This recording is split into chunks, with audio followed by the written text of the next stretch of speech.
វល់ទៅឆ្វេងមានន័យថា no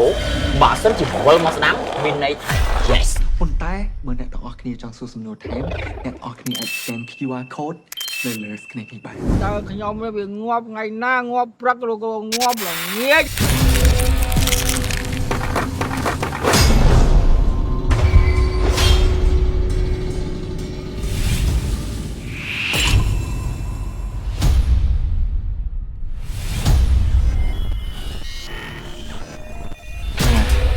បងសុំមួយមកនៅផ្ទះហ្នឹងបងអ្នកបានឃើញក្តារនឹងឈរចុះពូ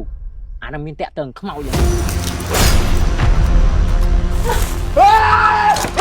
អាចាំកាត់រឿងមកស្នឹក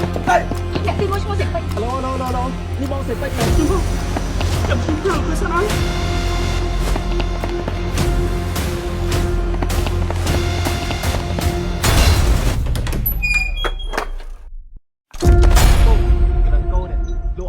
យកចោលគោច្រើនមែនឈ្មោះចងគោអីយកចងព្រាយ